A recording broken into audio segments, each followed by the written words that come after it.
Thank you so much, Robin, for that introduction. And thank you so much to RAPS for letting us produce this webinar with them.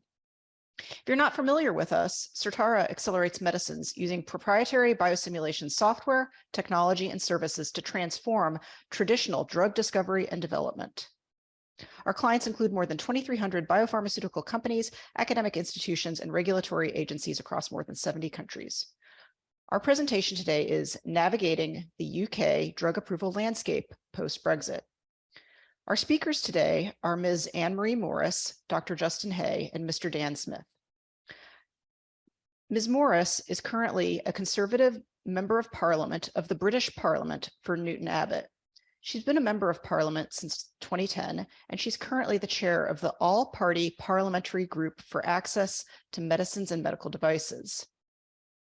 Dr. Hay is currently a Senior Director of Clinical Pharmacology at Certara. Prior to coming to Certara, he served as a pharmacokinetics assessor at the MHRA in the United Kingdom from 2015 to 2022. And lastly, Mr. Smith is joining us. He's a Director of Regulatory Strategy at Certara. He brings with him more than 20 years of experience in the pharmaceutical industry, and he's currently working on orphan drug development programs in the European Union and the United States. As Robin mentioned, we welcome your questions throughout the presentation. Please do enter them into the Q&A box, and if you would like to direct your question to a specific speaker, please just indicate such. I'll now turn it over to Mr. Smith to begin the presentation.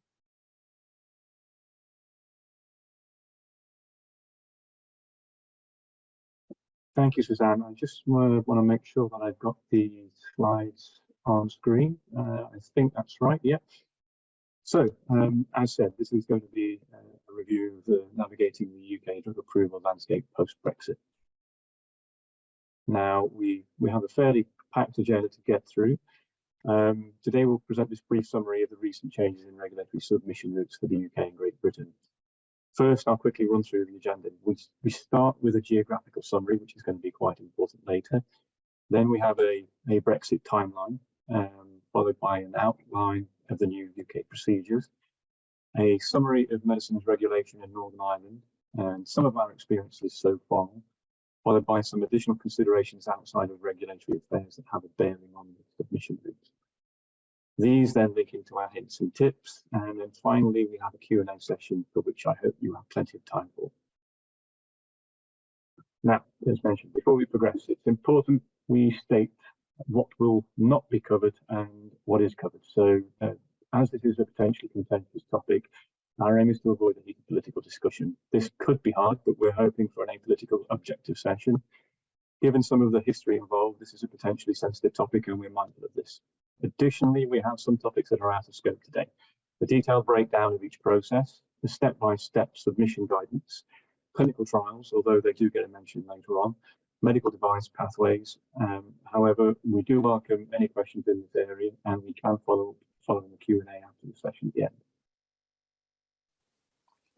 Now, before we progress on to the regulatory summary, it's worthwhile looking at the basic geography of the region first. Not everyone on this call will be from the UK or familiar with the geopolitics that form the current boundaries. From personal experience, that can also be true of people living here in the UK, so please bear with me if this is old news to you.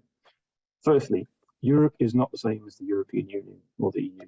Europe is the geopolitical location of a number of sovereign countries. The EU is an aggregation of some of these countries into the trading bloc. The member states of this trading bloc have agreed to certain common laws and regulations in order to be part of that trading bloc. Secondly, Ireland, England, the United Kingdom, and Great Britain, they are not the same thing either.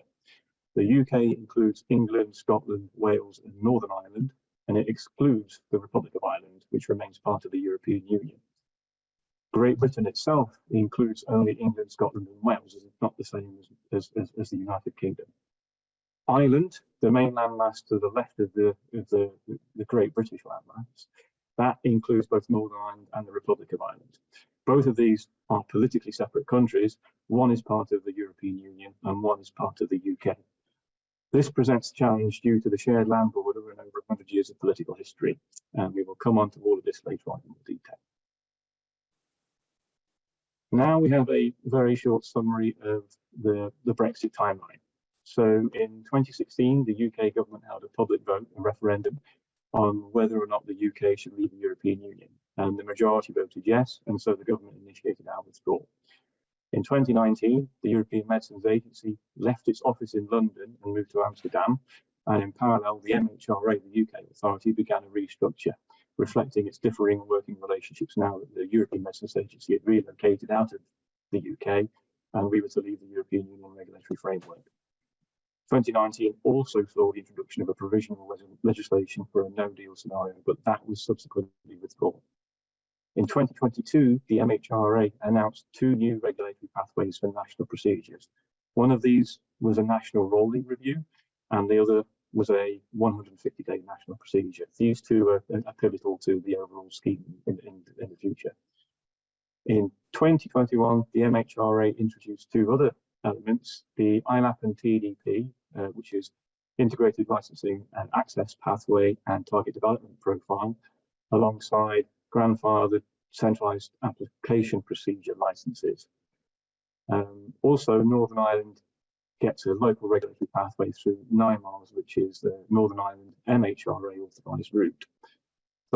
Most of those are specific to 2021 and since been superseded, but again, we'll come on to that later on.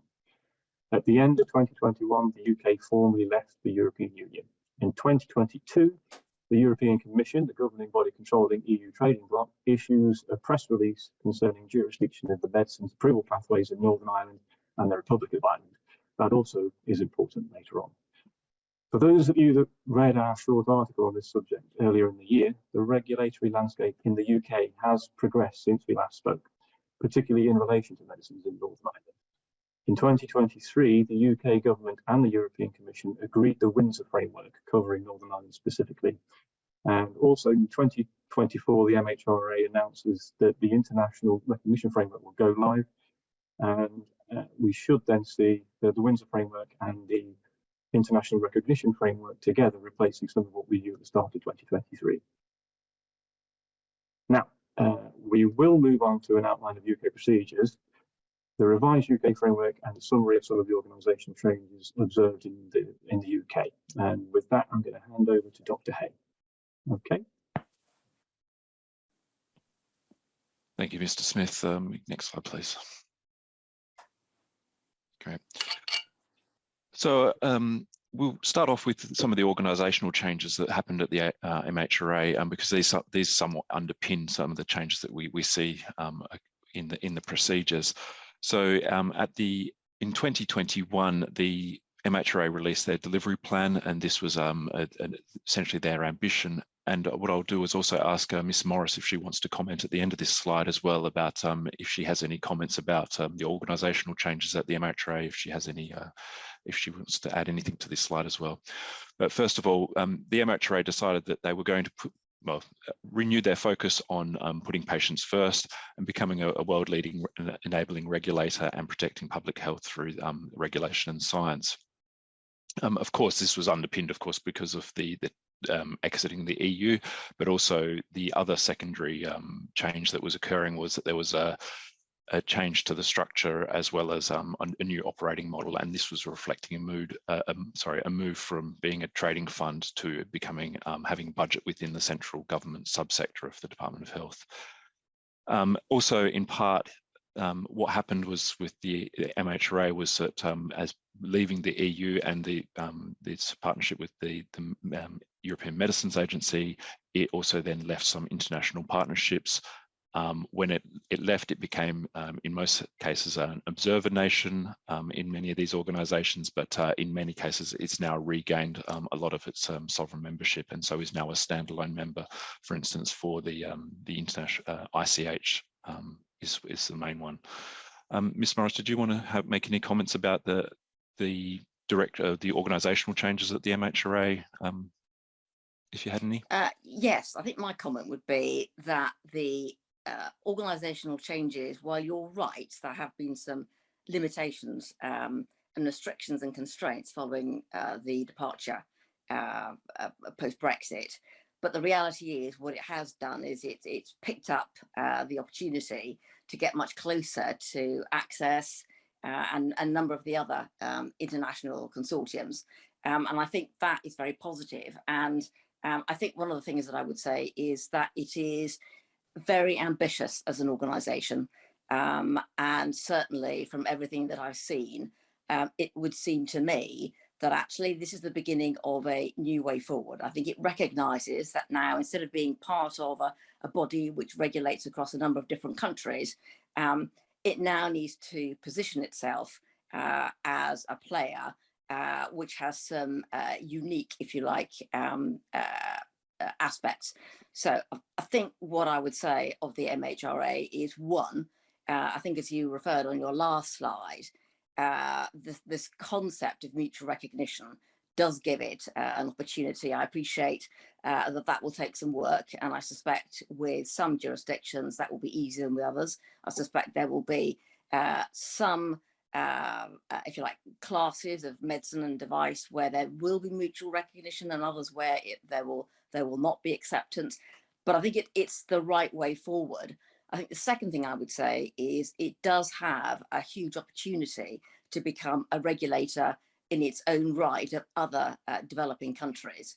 And I think if it's fast on its feet, that's something which it can do. And I think if it looks very carefully at those national and international opportunities, then that is undoubtedly a bright future for it. And I think will give it the opportunity to be as attractive on its own as it might have been as part, clearly, of EMA. It's a journey, but I think it's one that it has the ambition to take, and I think that that's exactly what it will do.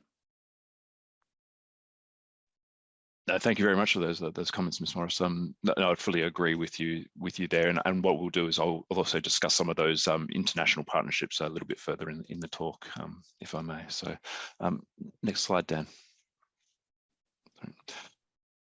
So next to the changes that happened at the organisational level, of course, there were some legislative changes as well that occurred in the UK, and that was essentially transcribing a lot of the EU laws into UK law, and so that meant there was amendments to the human medicines regulations in the EU. I guess you notice that there are some sort of numerical changes in some instances for those people who do this day to day. You know, for instance, a full application changes from an Article 8.3 to a Regulation 50. I mean, aside from just simple numerical changes, what it did introduce at a very high level was also this idea that Dan touched on again, that applications had to be split down different geographical regions. So, for instance, a generic application became a Regulation 51, and so then applicants could then decide for going into Northern Ireland with a UK MA Northern Ireland application, or they could go to a Regulation 51, for instance, and 51A, which meant that they went to Great Britain, so that was simply only an application that was valid within Scotland, England and Wales, excluding Northern Ireland, or they could go for a generic application 51B, which meant they would then go for a marketing authorisation over the whole of the UK, so that meant Northern Ireland, Scotland, England and Wales. There were many other changes as well, and we'll go through those in a moment. Next slide, please, Stan. Mr. Smith. So with regards to orphan medicinal products, the one change that did occur was that there is no orphan designation given pre-marketing in the UK anymore. So this is now, the assessment is then run in parallel of a marketing authorization procedure. In case a company does have an EU orphan designation, then they would simply apply for a GB orphan marketing authorization at the point of the MAA application. If they had one of those, a UK-wide marketing authorization to begin with, and then they received an EU orphan designation, then they would have to submit a variation to that to change it back to a GB-only orphan MA. The rules were pretty much similar in the way they had to qualify and what the benefits were, and the minimal changes there. Next slide, please. With regards to paediatric plans, a lot of the paediatric plans which were agreed on 1st of January 2021, they were adopted as UK paediatric investigation plans, and the transcription of law into EU, from EU into UK was similar in that it now states that it has to be, these PIPs have to be completed no later than upon the completion of the human PK studies. However, of course, there is also, similar to the EU, some flexibility around that, and that may be a little bit later than just the PK studies. What the MHRA has stated is that they will aim to maintain alignment with a positive PDCO opinion. However, there remains a right to diverge from that opinion. And if there is no EU PIP then, or a negative PDCO opinion, then the UK would then have to do a full UK PIP assessment. The guidance that they've also issued also covers modifications, waivers, and also the compliance checks. And they also mention that in submitting for a UK PIP, they also request that any pediatric study plans from the FDA should also be submitted. Next slide, please. One of the first guidances that was issued in 2021, and which I was a co-author on, was the guidance on biosimilar products. It was an opportunity to one of the first divergence from the EU guidance here, and it was essentially a shift away from confirmatory efficacy trials that were and are required for biosimilar products. Depending on if there was an extensive comparability exercise, the shift was away from moving from a comparative efficacy trial and then actually putting the emphasis back onto a confirmatory PK trial.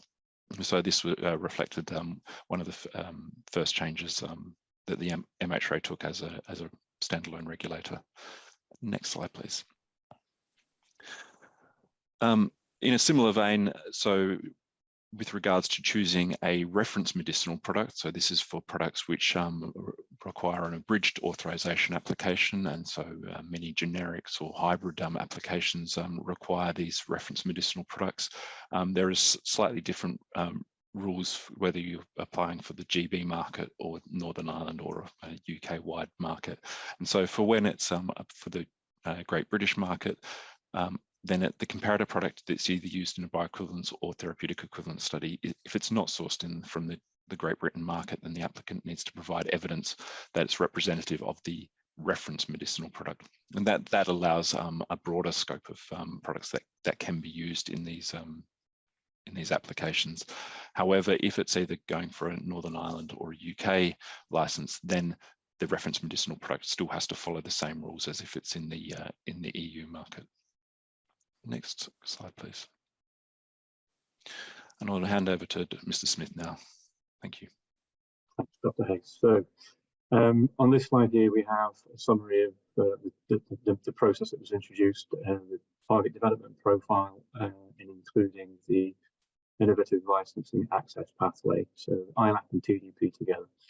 I'm paraphrasing slightly, but in 2018, the MHRA made the statement that they would remain a globally recognised regulatory agency supporting innovation and accelerating routes to market. This preceded the introduction of the Innovation Passport, this innovative licensing and access pathway and TDP, and is a step towards meeting that commitment. Combined, this is essentially a scheme where the MHRA commits to provide applicants with additional early phase and high-level detailed engagement and support, both directly by itself, the MHRA, but also with key agreed partners operating within UK healthcare. The intention being that their combined advice and input can help build a more appropriate development plan at early phase, for not just a successful registration, but also a successful product launch to deliver an effective prescribed therapy to UK patients. As you probably know, there's one thing actually getting a registration, it's something else registering a drug that's actually going to sell and continue to make money. And really the purpose of the ILAP and TDP is to help drive that. The outcome of the process is phased. The initial innovation passport is agreed via the ILAP process, and this is then followed by ideally the TDP, which is followed to deliver a successful product development plan. For the first step, the applicant seeks the innovation passport through the ILAP. application. And this is achieved through an online form accessed by the MHRA portal, where you complete that, filling in certain eligibility criteria and providing a justification for each of those. This is then submitted and should be responded to by the MHRA within 4 to 6 weeks of the submission, with an invite then to meet the MHRA to discuss the contents of it. This meeting is held, and then 4 weeks later, the MHRA is supposed to provide a confirmation of the innovation passport application being accepted or not, and that is based on it meeting the criteria for this particular submission. If confirmed, the MHRA will then invite the applicant to meet again to discuss the TDP itself, which is essentially the target development profile. It's essentially a summary of steps to be taken during the development of that product and bringing it to market. The TDP submission is again a submission via the portal. A request includes the partners alongside which you want to speak to, alongside the MHRA, to engage them in areas of support that you'd like to target. For example, this might include a rolling review of the dossier, or it might include early site audits, or it could include a discussion around healthcare economics where you'd want to involve people from NICE, the National Institute of Health and Care Excellence. In principle, this scheme should deliver a very useful set of tools to aid early phase development of new or advanced therapies. And this could not only form part of the UK development, but used wisely, it could also help inform part of the global strategy too. Essentially, you'd approach the MHRA for this early phase input, and whilst it's clearly going to help with the UK registration and product to market, it may also be indicative of what you'd see globally. So in a way, it could be a very early indicator of your overall success. Now, the support being offered is not just limited to that associated with the registration, but extends to broader coverage and could prove extremely valuable. However, with the limited experience to date, the quoted timelines do seem optimistic. Okay, and that is something we're going to capture later on. Now, my next slide here, we have a summary of... I'm sorry to interrupt you. Can you get closer to your mic, please? Apologies. Thank you. Is that any better? Are you picking that up more? It's better, thank you. It's better. Okay. Right. So new routes to marketing authorization applications. The first of these is what the MHRA introduced as a rolling review. And as mentioned earlier, this can form part of the target development profile, where the MHRA has introduced the option to obtain an ongoing rolling review of dossier subsections. The premise is that each of those sections is filed for review and is then assessed within 60 days and could essentially be agreed and locked down prior to the full package being available. Once all the sections of the dossier have been filed and assessed, there is then one final step where the overall package is reviewed within 100 days. So cumulatively, this may not be the fastest process, but what it does do is offers a potentially useful tool engaging the level of completeness real time for certain sections of the dossier. For example, Module 3 could be submitted completely prior to commercial manufacture validation, and whether or not that process, for example, within Module 3 for manufacture is going to be acceptable could be understood by the MHRA, and then you'd have more confidence in progressing to commercial scale manufacture validation. Again, this could be useful not just for the UK registration, but for global registrations too, where the soft validation check almost by the MHRA could de-risk the submission front of the market. So it's something to bear in mind. Other points to bear in mind: an agreed UK PIP is required 60 days prior to the final 100-day assessment. And also you do have the option of a pre-submission meeting within 90 days of that 100-day assessment starting. It's still a recommendation by the MHRA that you have that, but it's not a mandatory requirement. Again, all of the submissions are via the MHRA portal. And now I will move on to the 150-day procedure. Now, interestingly, this is quoted with the prefix for high quality dossiers, which I think is going to be important. This process is open to all types of new marketing authorization application for existing API, new biotech, or biosimilars. This is essentially the new national route to UK registration. Again, submissions are made by the MHRA portal, and for all intents and purposes, they broadly follow EU ICH format, but they are a national submission. A pre-submission meeting again is recommended 90 days prior to submission, and as before, you do also need to have an agreed PIP, whether it's a recognised European one or a UK national PIP. You need that 60 days prior to submission. Also worth remembering is that the MHRA has submission slots for these 150-day procedures, and you have to target one. And within the 150-day assessment, there are clock stops. And you do have the option to extend those clock stops, but overall the decision will be issued at day 150. Now, on paper, this could be a very attractive pathway, and again, this seems like a very positive step taken by the MHRA and should deliver useful pathways to registration. However, again, the timings do seem optimistic, which we will come on to later. Now I'll hand over again to Dr. Hay for a review of the reliance procedure. Thank you very much. And again, I'll just forewarn Ms. Morris, maybe we can have some, if you want to provide some input on some of these. I will also go into some of these procedures, the international procedures, in a couple of slides as well. Okay. So there are a few reliance procedures that are available to the UK. The currently one of the main ones is the European Commission Decision Reliance Procedure, the ECDRP. This is where the decision that's made by the CHMP, if they've given a positive opinion and that's been received, that is then given to the MHRA again with a submission package, and then the guidelines is that there will be approval within 67 days of it will be assessed within the 67 days of the application being validated. This procedure runs up until the 31st of December 2023, and then it will be replaced by what's called the IRF, and I'll discuss that in a little bit more detail later. The second procedure is a decentralized and mutual recognition reliance procedure. It's very similar to the EC decision reliance procedure in that any decisions that are made by an EU member state, either through a decentralized or mutual recognition procedure, are then they can be submitted with the application, and then approval is targeted to be within 67 days of the application being validated again. And this is just for granting of UK marketing authorizations or GB marketing authorizations at the moment. However, there are a couple of new different international partnerships as well, which I'll go into in a little bit more detail in the next couple of slides. These are the Access Consortium as well as the Project Orbis. But we have word as well that there has been a press release that there will be an international recognition framework set up that will be available from the 1st of January from 2024, so beginning of next year. However, there's minimal details available yet. However, we're guessing that it will be very similar to the ECDRP, and there was a hint in the spring budget from the government that suggests that this will cover the US, Europe, and Japan. I'm not sure, Ms. Morris, if you wanted to add anything here or not. The points you make are spot on. You're right, in the spring budget there was specific reference to this recognition framework.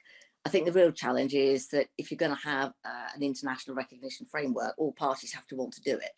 And that still is something which has got a big question mark over it. So not only do you have the practical challenges of what it takes to accept mutual recognition, but there's also, I think, quite a lot of cultural, commercial advantage, political advantage, country advantage issues that will all have to be ironed out. So I suspect this is something which is absolutely the right way to go.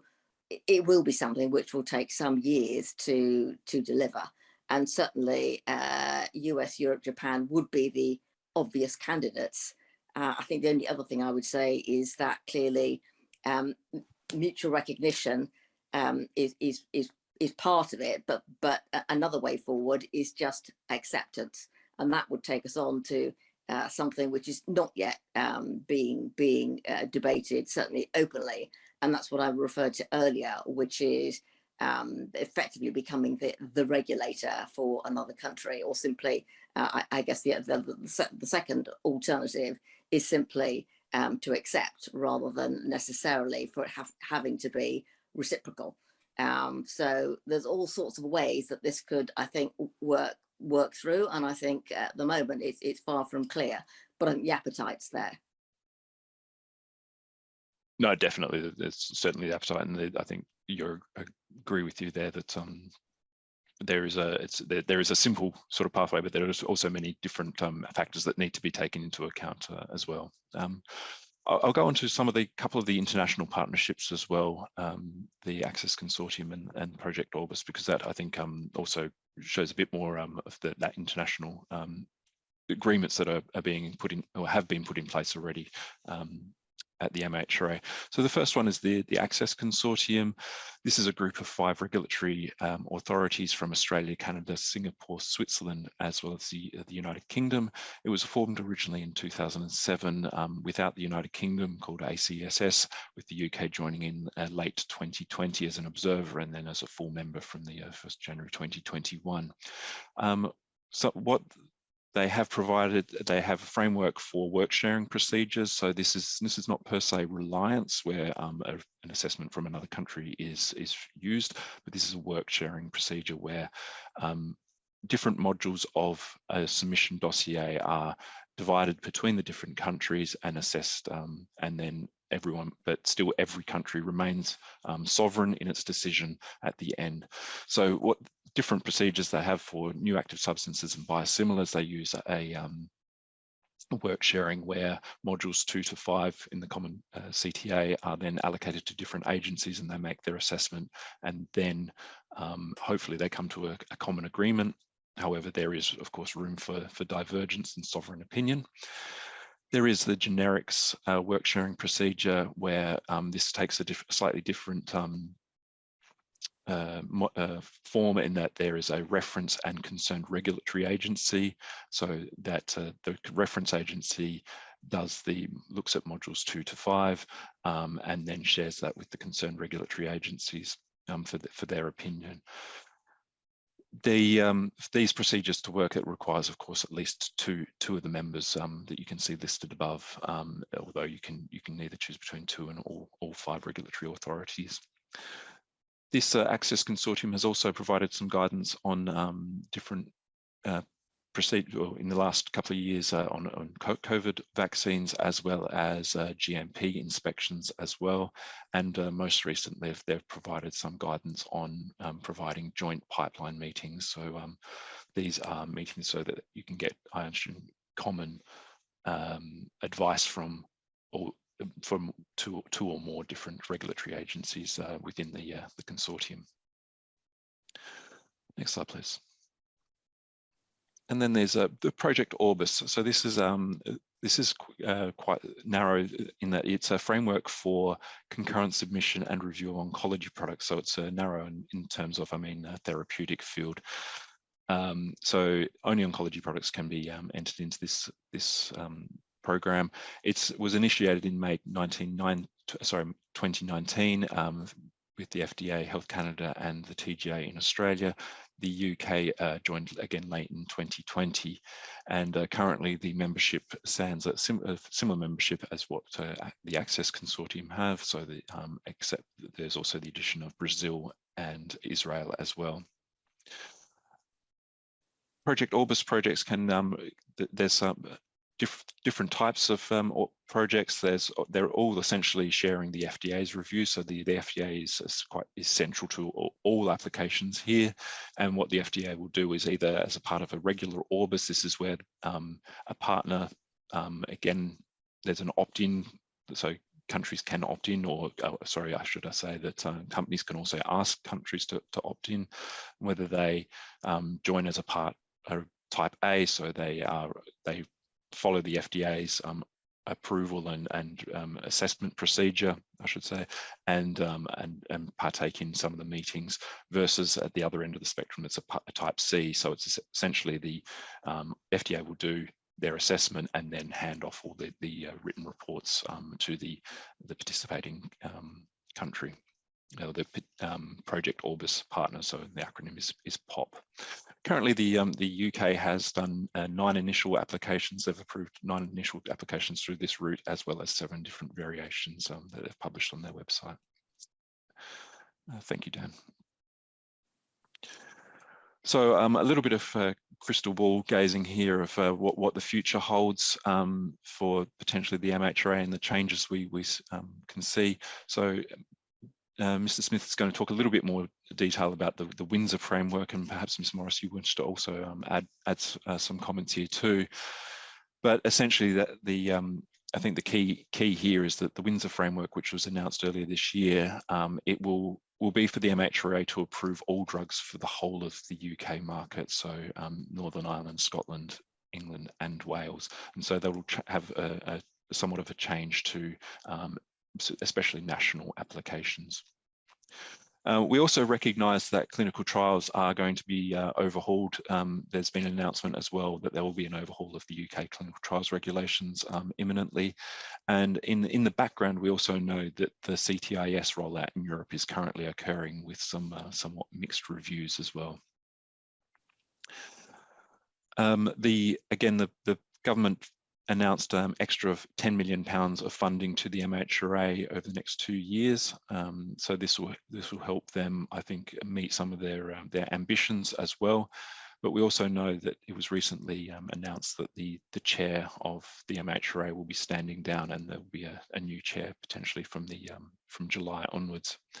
And I think also very important that may impact, of course, UK regulations, medicines regulations, is that there's been late last month the announcements of the concurrent reform of the EU pharmaceutical regulations, and there's an overhaul of the regulations there as well. Mr. Smith, next slide. Just before we went on to that, Ms. Morris, did you want to comment on any of that? I mean, particularly on the Windsor framework, which we'll come to momentarily, but was there anything that you wanted to discuss there? I think what I would say is that the Windsor framework is very welcome, but clearly there is work to do to try to get the changes necessary within the MHRA so that it can actually do the job for the whole UK market. Clinical trials, yes, absolutely, there is an overhaul, and Lord O'Shaughnessy's report we expect to be coming out later this month or early June. I think what I would say is that regulations are only one part of the issue. For clinical trials to be effective and to be attractive, we also need to get a much smoother way of recruiting patients. So there are a number of issues that will go with that, which will go above and beyond regulation. The funding is absolutely welcome. The one thing that I'm curious, we've not yet mentioned, but maybe we will get to it, is the fourth hurdle, and NICE, because we can talk about the regulation at the does it do what it says on the tin, is it safe level, which is what MHRA and other regulators around the world do. But when we talked, as we did earlier, about ILAP, it's a great scheme, but the usual comment is you get to a brick wall when you then get to the fourth hurdle.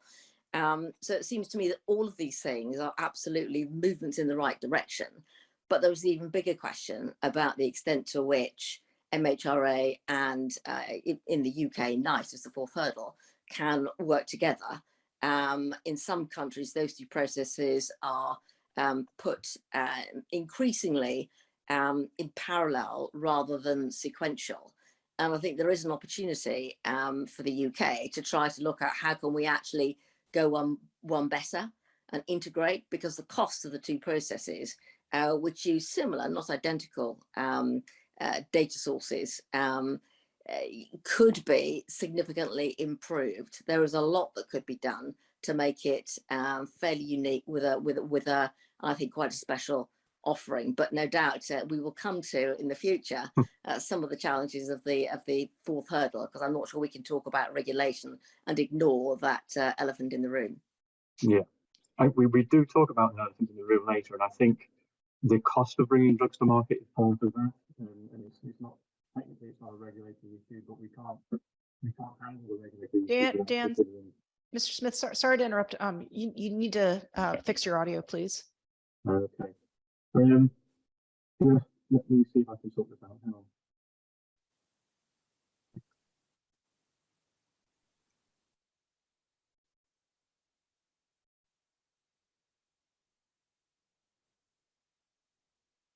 Can you hear this?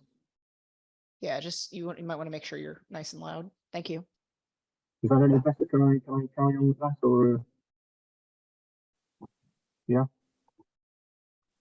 Yeah, I think so.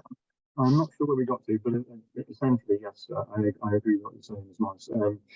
The costs of bringing drugs to market are not just regulatory, but as a regulator in the profession of regulatory affairs, we have to be mindful of those costs as well. And any movement towards consideration of the true cost, the full cost, and all of those implications in bringing a drug to market, any move to bringing those sort of into a single holistic assessment is definitely the right step forward. Doing it in a consecutive kind of fashion is always going to be painful. We do also talk about some of the issues with NICE in particular, but maybe we only allude to that as well. I'm going to go on to the next slide. So just summarising medicines in Northern Ireland, we have a fairly moving landscape with this one. This topic forms part of a bigger challenge faced by the UK government and the European Commission. Ireland has historically allowed free movement of goods across its land border between Northern Ireland and the Republic of Ireland, and that's underpinned some of the political challenges that have been faced there. And to recap, Northern Ireland and the Republic of Ireland are not the same. They are neighbouring countries with a shared land border, and this land border came into being around 100 years ago and has continued to be a source of tension.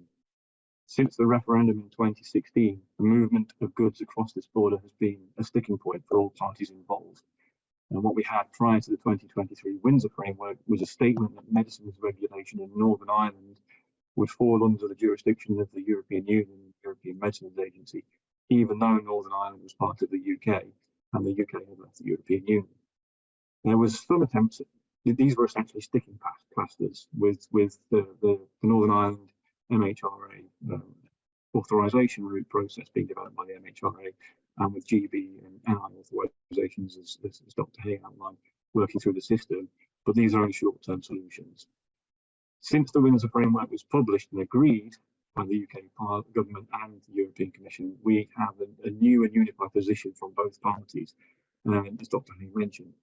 The key point there is that it will be for the MHRA to approve all drugs for the whole of the UK market, but other key points, the whole of the Falsified Medicines Directive has been disapplied for medicines supplied into Northern Ireland, which is, if you're involved in distribution of medicines and what's happening with Europe, that's a big step as well. And it basically means that European drug won't be allowed freely into Northern Ireland because of that. The final point there, for the provision of innovative drugs to patients, Northern Ireland will be integrated back into the UK only regulatory environment, with the European Medicines Agency removed from having any role. Now, they're pretty emphatic statements, and the framework implies that this is more or less immediately effective, but we don't yet have the set of rules by which we can implement this. It's expected soon, and frankly has to be there soon, but the bottom line is medicines in Northern Ireland will continue to be regulated by the UK agency, the MHRA, whilst medicines in the Republic of Ireland will be regulated by the IMB and the EMA. Ms. Morris, I know you've talked about this, but is there anything else that you want to add on this right now? Any other perspective? No, I think you've got that well put. Okay, I think now I hand back to Dr. Hay, and he's going to summarise some of the experiences we've had so far with all of these procedures. Yeah, thank you very much, Mr. Smith. So next slide, please. So as we hinted at earlier on in the talk, we're going to just discuss some of the I guess hurdles we are being experienced sort of on the ground. So the MHRA does publish its performance data on a semi-regular basis, and this is the latest publication, I believe in April this year. So this is where the median time to determination for applications is provided over the last 3 months, as well as the rolling median over the preceding 12 months. And what you can see here in this graph that's been published by the MHRA is that the national procedures, these take a median of 600 days to determination, with them assessing approximately 30 to 50 applications granted per month, versus the reliance routes, where the median time to determination is significantly shorter at 150 days, and but with less of them, but this is 12 to 20 applications per month. So there's I guess a somewhat of a and this I think reflects again the changes that we see at the organisational level at the MHRA, implementing becoming I guess changing the way they're regulating, but also becoming I guess a leaner approvals system. But we are, I think, industry is noticing that it's taking somewhat a long time for either questions or approvals to occur. But as I think, as Ms. Morris mentioned earlier, this is an ongoing process. Hopefully, everything will start smoothing out sooner rather than later. But Ms. Morris, did you want to make any comments here or not? No, I think you've summarised that one very well. Okay, thank you. And next slide. Hand over to you. Just check my audio is working, and if it's not, please do shout somebody. So thanks, Dr. Hay. This may start to get a little bit more contentious now. So in our article that we published earlier in the year, we did include reference to this particular article from Imperial College London. And we cited this in our previous communications on this topic, but it's worth picking it up again, particularly in view of the figures shared by Dr. Hay from the MHRA's published statistics. And Imperial College London provided a succinct overview of the challenge by stating the divergence in registration numbers across the UK, Northern Ireland, European Union and US markets. These are facts supported by the MHRA figures published openly and shared by Dr. Hay. Now, we do see that the MHRA have the European Reliance Procedure and a potential international recognition framework by 2024, which may alleviate some of this pressure, but there are other factors at play that may be influencing the number of registrations we're seeing in the UK. And Imperial College London go on to state in their article that more troubling are suggestions that the pharmaceutical companies involved may judge the UK to not be worth the effort, partially due to the regulatory complexity and speed to market, but also partly due to a possible change in the NHS commitment, as they put it. The question is, what might this mean for the UK healthcare and UK patients? What does this mean? I'm going to direct that question to Ms. Morris on this particular occasion. I've got my opinions, but I'd love to hear yours. I think that there is an issue here which you've not quite put your finger on yet, which is the voluntary pricing agreement, VPAS as we tend to call it, because it was inevitable, I think, that post-Brexit in those first few, in the first few months and years, that the number of approvals is going to go down. I don't think that is going to be a huge surprise to anybody. I think the bigger issue is long term. Does it have a unique selling point? Does it have a competitive advantage? How is it going to position itself?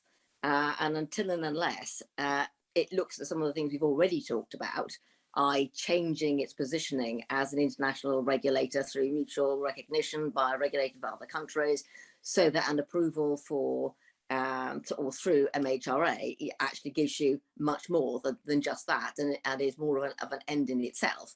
But right now, what certainly most pharmaceutical companies that I talk to are concerned about is just the sheer cost of launching any new product in the UK. You will know that the branded medicines regime and the whole voluntary pricing agreement is up for review. Negotiations have started. They need to be complete this year for 2024. And I think that will make, frankly, quite a big difference with regard to the attractiveness of the UK. And I think that's actually more of a factor than the strengths and weaknesses of the MHRA. I mean, for me, for everything I've seen, the quality of the regulation and the quality of the MHRA as a regulator is as good as it ever was. I mean, it was, frankly, the brains behind much of what went into the EMA. That's not what's in question. It's about being fleet of foot to have a bigger footprint rather than be seen purely as a regulator for one nation and nothing more. That has to change. And secondly, it has to become a truly attractive place. We've always had a reputation for research, and we have much of what companies want, but if you make it so difficult to launch, and if ultimately uptake is challenging, together with the VPAS price gouge, that's where the problem is. I think you stole my thunder for the next slide, but yeah, I entirely agree with you on that one. I think VPAS and the rebate that Big Pharma is having to face because of the cost of branded goods is going to be one of the big problems that we're going to face. So I'm going to move on to the next slide, and conscious of time, I'm going to sort of skim through my subsequent slide quite quickly. So just for those that don't know, the UK healthcare system encompasses subsidised medications. These are paid by prescription and reimbursed through government funding, and the government then gets a kind of rebate from the big pharmaceutical companies for branded drugs, where they basically get a certain proportion of the profits back after the event. And recently, as this graph hopefully clearly identifies, the amount has gone up significantly. The amount big pharma companies are having to repay has gone up hugely. Now, depending on your leanings, whether you're more or left or right wing, that might not be a bad thing. But the bottom line is pharma companies are going to see that and see that as a cost of doing business in a certain area, and that's not going to be a positive. So those companies that have reacted to this have pulled out of the VPAS system and have cited particularly challenging market economics in the UK as a deterrent from them doing business in the UK. And that's essentially the bottom line. And this is going to be an overlay over the regulatory challenges that we've been facing that's probably going to require more pressure. And really is combined going to be a negative. I was going to direct the question back to Ms. Morris, but I think we've probably already covered that one. So I think we can move on to hints and tips. We've got a few minutes, so I'm going to try and skim through this as well. So hopefully by this point you've had a sense of the challenges involved with regulatory strategy planning, particularly in the UK now. Firstly, at an operational level, the MHRA portal and the associated guidance is very clear. And if you are planning on submitting into the UK, operationally, the MHRA is very responsive and it's a very smooth process. We do have some broader advice though. Firstly, and critically, as regulatory professionals, part of our job is to understand our company's commercial priorities. And this links directly to what we were just talking about with VPAS and not just the regulatory pressures, but the pricing pressures. These might be influenced by your geographical location, but more likely by overall considerations associated with time to market and return on investment. And as regulators, we still have to juggle all these three, as always, in defining our strategies.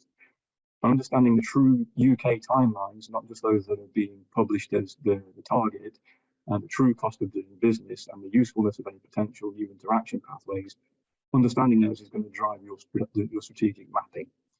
If the UK is a target market for you, then weighing up the 60-day procedure, rolling review, or the 150-day procedure against what might be available through any kind of alliance or recognition is also going to be a key consideration.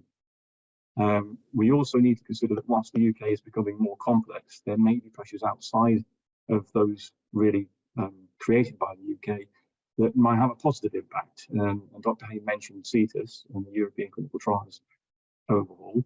That potentially is a positive pressure on the UK, actually, given the pain that people are experiencing with European clinical trials. It's possible the UK looks more attractive, but you have to then balance the cost of running clinical trials here and recruitment and all the rest of it. So it's never a straightforward consideration, but it all has to go into the pot. I think we're pretty much there. I'm going to go on to my next slide because I do want to see if we have any time for questions. The next slide was really to try and call out the elephant in the room. And I think we've done that, but let's call a spade a spade. Things have changed. Things are more complicated. It's actually looking like a challenging short-term situation where processes are taking longer than they're supposed to, and with the pricing pressures as well. This is making it quite difficult to actually push the UK as a key regulatory market for early innovators. That said, we're hoping it's going to change, and the MHRA is trying to do that, but it's an elephant in the room, and we wanted to call that out. Okay, I'm done. I know we don't have very much time left, but Suzanne, do we have questions coming in? Absolutely. Well, fantastic job, team. And it looks like we do have some questions. First question for the group. If you have a line extension planned for submission in 2024 to the European Medicines Agency, What is the appropriate regulatory route for the UK, IRF? That is a very good question. So let me just play that back again. So if you have a European authorised registration and you're looking to do a line extension, but you want to include the UK as a market, is that the question? Yes, that's right. Yeah.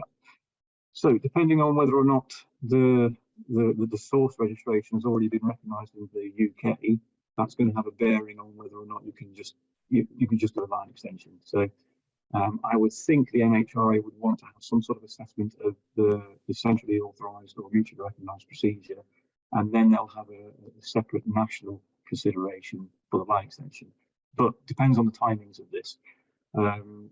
We don't necessarily have all of the procedures in place to do that. So it might be that they would look to the EU still for the initial EMA or mutually recognised authorisations, and then build on that.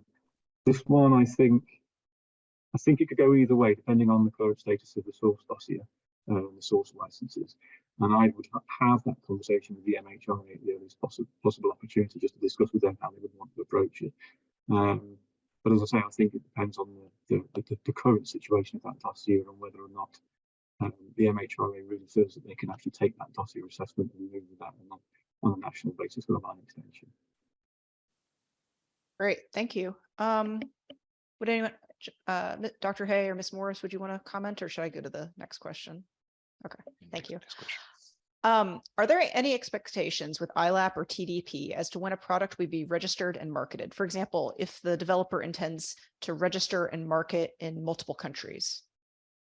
That is a very good question, and I do not believe so. So the ILAP TDP process is an early phase development option, and it's there to allow companies to get part of what we talked about earlier, the engagement from different parts of the healthcare system earlier, to hopefully deliver a more effective medicine later.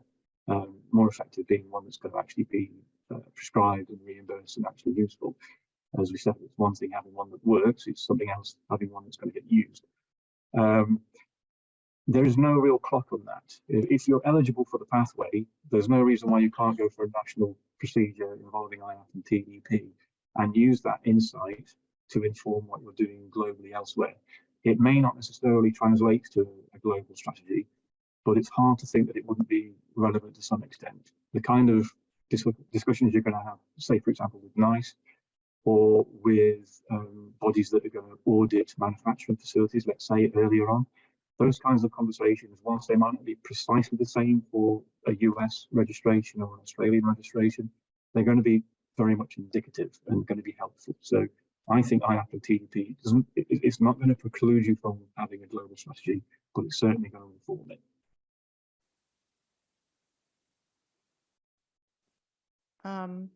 Any other thoughts or no? Okay.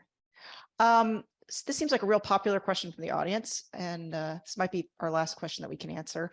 If we have an ongoing application with the EMA or the UK's MHRA, I'm not sure if I'm following this, which have approved medicines for the Northern Ireland market. So if you can kind of speak to that. I'll try now. So you've got a centrally authorised European registration, and that would by default then cover what was the Republic of Ireland, and then in the previous agreement would have by extension captured Northern Ireland. Is that the question, and whether or not it's going to be captured in future? So in future, no, it's not. But what they were saying was that there was going to be a grandfathering process available where, and that's essentially still in effect right now. But essentially, any centrally authorised medication from the European Medicines Agency could be grandfathered into Northern Ireland. Now, that won't be an option in the future, but I believe it's still an option right now until we're sort of working out the bugs in this transition phase. I don't know, Justin, do you have any thoughts on this? No, I think we'll have to wait for a little bit more detail from the Windsor agreements for how that. I mean, there will be, of course, a transition phase of how we'll sort of get those licenses back from sort of what was approved from in Northern Ireland and into the UK. But I think those details are still to be provided. Great. Thank you, Mr. Smith and Dr. Hay. Ms. Morris, we're so grateful that you joined us. Would you guys like to? We do need to wrap it up, but this has been a really wonderful discussion. Are there any brief closing remarks you'd like to leave with the audience before we hand it back over to RAPS to close up? Not from me. I'm very, very appreciative of everybody's time. Hopefully it's been useful, but other than that, thank you very much. No, thank you very much, everyone. No, I think we're done. Thank you. Wonderful. Well, thank you so much to our esteemed speakers, Ms. Anne-Marie Morris, Dr. Justin Hay, and Mr. Dan Smith. And thank you to our wonderful collaborators at RAPS for hosting us this evening. And I'm going to pass it over to Robin to wrap up for the day. Thank you.